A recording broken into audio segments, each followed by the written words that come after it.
అందరికీ నమస్కారం. నేను మీ మంద రాజేష్, దళిత బంధు బాధ్యుని. మరి గత ప్రభుత్వం ప్రవేశపెట్టిన దళిత బంధు స్కీమును మరియు ఈ ప్రభుత్వం కాంగ్రెస్ ప్రభుత్వం మరి దళిత బంధువులు నీరుగార్చే ప్రయత్నం చేస్తూ ఉంది. మరి 29/6/2024 ప్రతి ఒక్క జిల్లా కలెక్టర్కు మరి ఆదేశాలు ఇవ్వడం, దళిత బంధు ఆపాలే మరియు ఉన్న డబ్బులను ఫ్రీజింగ్లో పెట్టాలని చెప్పేసి ఉత్తర్వులు జారీ చేయడం జరిగింది. దానికి గాను నిన్న సాక్ష్యాధారాలతో సహా మరి గౌరవ ఎమ్మెల్యే పాడి కౌశిక్ రెడ్డి గారు మరి ప్రెస్ మీట్ పెట్టి మరి సాక్ష్యాధారాలు చూపించడం జరిగింది. దానికి గాను మరి ఈ ప్రభుత్వం మరి నీరుగార్చే విధంగా దళిత బంధును నీరుగార్చే విధంగా చేస్తూ ఉంది. మరి ఆ సాక్ష్యాధారాలను మరి ఆయన కొన్ని నెలల కిందట ఆయనే ఆపిండని తప్పుడు ప్రచారం చేసి మరి ఆయనపై తప్పుడు ఆరోపణలు చేయడం జరిగింది కాంగ్రెస్ నాయకులు.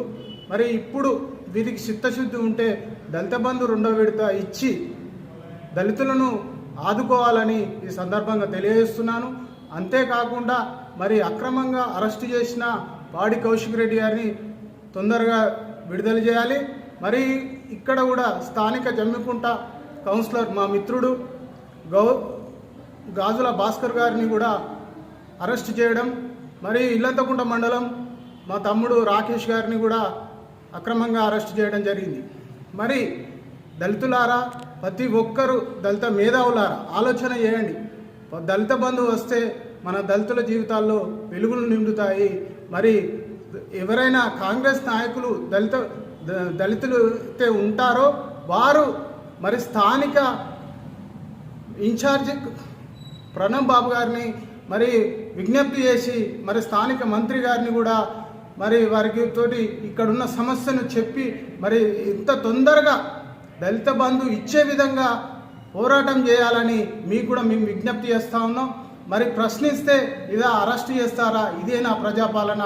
మరి దళితులు ఆలోచన చేయండి, మేధావులారా ఆలోచన చేయండి. మరి ప్రతి ఒక్క ఊర్లో కూడా దళిత కాంగ్రెస్ నాయకులు ఎవరైతే ఉన్నారో ప్రతి ఒక్కరు కూడా మీ అధిష్టానానికి చెప్పి దళిత బంధు ఇప్పించగలరని ఈ సందర్భంగా తెలియజేస్తూ జై భీమ్.